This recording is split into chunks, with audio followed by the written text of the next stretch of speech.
Bismillahirrahmanirrahim. Assalamualaikum warahmatullahi wabarakatuh. Jumpa lagi dengan saya di Abil Maywa Channel.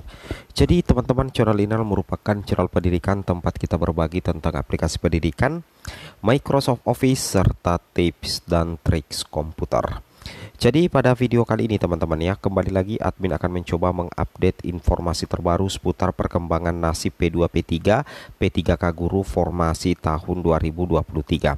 Di sini kita akan membahas terkait dengan titik terang nasib P2 P3, posisi terbaik P2 dan P3, dapat nilai rendah tes CAT tapi lulus P3K Guru 2023. Teman-teman perlu ketahui ya, di seleksi P3K Guru 2023 khususnya P2 dan P3 nantinya itu akan diberlakukan perankingan nilai setelah mengikuti tes CAT BKN. Jadi tidak menjamin pelamar P2 P3 itu lulus apabila mendapatkan nilai tinggi, dan tidak pula menjamin tidak lulus kalau mendapatkan nilai rendah. Di situ ada posisi terbaik teman-teman ya bagi P2 dan P3 yang mendapatkan nilai rendah tes CAT tapi lulus P3K Guru 2023. Tapi sebelum kita lanjut teman-teman ya, bagi rekan-rekan guru yang baru mampir di channel ini, jangan lupa tekan tombol subscribe dan aktifkan lonceng notifikasinya agar setiap hari Bapak Ibu bisa mendapatkan update informasi terbaru seputar perkembangan P3K Guru. Baik, terkait dengan posisi terbaik untuk P2 dan P3 dapat nilai rendah tes CAT tapi lulus P3K Guru 2023. Langsung saja poin pertama teman-teman ya, faktanya di sini ya. Inilah posisi pertama yang dikatakan posisi terbaik. Formasi jabatan P2 dan P3 dengan hasil nilai rendah sepi peminat. Nah, ini menjadi salah satu penentu kenapa ada pelamar P2 P3 bisa lulus padahal nilainya rendah. Itu disebabkan karena mungkin saja formasi jabatan dari P2 dan P3 itu meskipun mendapatkan nilai rendah tapi jarang yang meminatinya teman-teman, atau kita bisa katakan sebagai sepi peminat. Misalkan ini adalah P3 guru kelas. Nah, kemudian ini adalah P3 misalkan matematika ya teman-teman ya. Nah, ini P3 guru kelas, pesaingnya itu hampir 300-an. Pelamarnya hampir 300-an. Sedangkan P3 matematika pelamarnya anggaplah 20-an teman-teman. Berarti P3 guru kelas SD ini itu pelamarnya ramai sehingga betul-betul terjadi persaingan. Sedangkan P3 matematika, formasi jabatan P3 matematika itu sepi peminat. Di sini hanya yang melamar itu cuma 20, sedangkan formasinya anggaplah 10. Logika seperti itu ya. Jadi perankingannya itu adalah akan diambil nilai terbaik 1 sampai 10.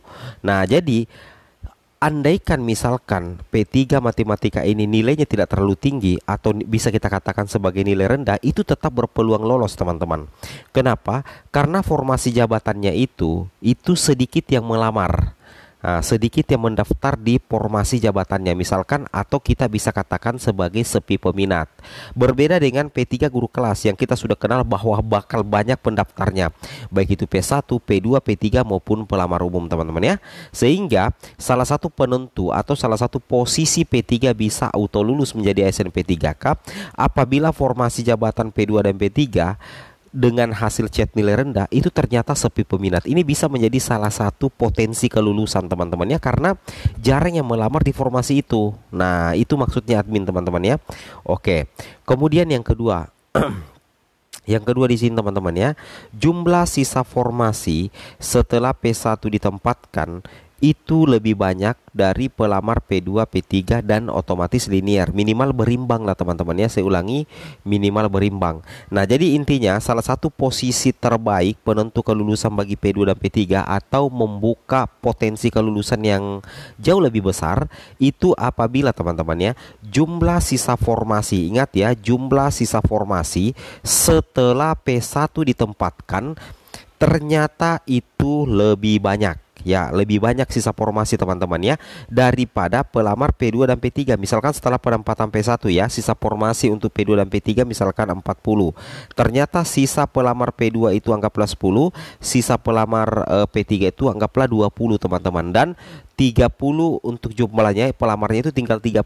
30 ini linear untuk 40 formasi. Nah, Kalau itu terjadi, maka persentase kelulusannya itu bakalan tinggi sih teman-teman ya. Menurut admin pribadi itu persentase kelulusannya itu bakalan tinggi. Kenapa? Karena kata kuncinya ada di sini teman-teman. Jumlah sisa formasi setelah P1 ditempatkan itu lebih banyak dari pelamar P2 dan P3. Berbeda kalau misalkan jumlah pelamar itu lebih banyak daripada jumlah formasi, maka kemungkinan persentase kelulusannya itu bakalan sedikit. Tapi kalau jumlah sisa formasi linier yang tersisa untuk P2 dan P3 itu berimbang atau lebih banyak dari pelamar P2 dan P3, itu potensi lulusnya tinggi sekali teman-teman ya. Itu yang harus teman-teman pahami dan teman-teman cermati. Kemudian poin yang ketiga dan keempat teman-teman ya. Posisi yang ketiga adalah mendapat nilai rendah tapi pesaing di formasi tersebut jauh lebih rendah lagi dan formasi sekolah induk. Nah, logika seperti itu ya. Misalkan teman-teman ya mendapatkan nilai rendah misalkan 415. Ini termasuk rendah sih teman-teman ya untuk pelamar prioritas 3 ataupun P2 atau P3. Ternyata pesaing kita itu justru mendapatkan nilai yang lebih rendah lagi misalkan 400 atau 350. Maka meskipun teman-teman mendapatkan nilai rendah 415, itu teman-teman tetap bisa diangkat menjadi ASN P3K. Salah satu kata kuncinya karena untuk pelamar prioritas 2 dan pelamar prioritas 3 itu tidak diberlakukan passing grade. Nah, jadi otomatis berapapun nilai yang didapat itulah yang akan di ranking teman-teman ya. Logikanya seperti itu. Jadi mendapat nilai rendah tapi pesaing di formasi tersebut itu jauh lebih rendah lagi teman-teman. Dan formasi sekolah induk ya. Kalau misalkan teman-teman punya formasi sekolah induk itu jauh lebih berpeluang juga teman-teman. Kemudian yang keempat di sini jumlah P1 jauh lebih sedikit dari jumlah formasi. Nah, ini tentunya sangat menentukan teman-teman ya. Apabila jumlah P1 itu lebih sedikit, maka otomatis sisa formasi yang tersisa nantinya berpotensi semakin besar, lebih banyak lagi. Nah, akan lebih banyak sehingga otomatis memberikan harapan lulus ya untuk pelamar prioritas 2, pelamar prioritas 3 dengan persentase yang jauh lebih baik lagi teman-teman ya. Logikanya kan seperti itu. Oke, nah di sini teman-teman bisa memperhatikan sedikit ya, salah satu informasi juga sih ya dari Bapak Abi Ridwan ya. Kita coba cek dulu untuk satu data BKN ya. Kita coba cek dulu Twitter resmi dari BKN, mungkin ada informasi terbaru di sini. Ini 2 hari yang lalu, ini 10 jam yang lalu ya. Katakan pada mama papa hingga handai tolan tidak perlu repot nunggu di lokasi selama kalian ujian. Pergerakan nilai CAT dapat dipantau di layar smartphone sambil duduk ngopi cantik juga bisa. Nah, artinya apa? Untuk pergerakan nilai CAT baik itu P2, P3, P4, nakes dan tenaga teknis itu transparansinya luar biasa teman-teman. Yang mana saudara-saudara kita itu bisa melihat atau memantau pergerakan nilai CAT P2, P3, P4 itu bisa menggunakan smartphone teman-teman ya, bisa menggunakan layar smartphone. Ini luar biasa sekali sih ya menurut admin pribadi teman-teman ya. Oke ya, oke teman-teman ya. Di sini kita lihat di sini salah satu peringatan keras dari BKN. Akhirnya hari ini tiba juga untuk pelamar. Pastikan sobat BKN tidak lupa membawa kelengkapan wajib saat ke lokasi seperti kartu ujian dan KTP. Jadi ingat teman-teman ya, ketika teman-teman nantinya akan ikut tes cat BKN, jangan lupa teman-teman ya untuk selalu membawa kartu ujian yang telah kalian print dengan kartu tanda penduduk.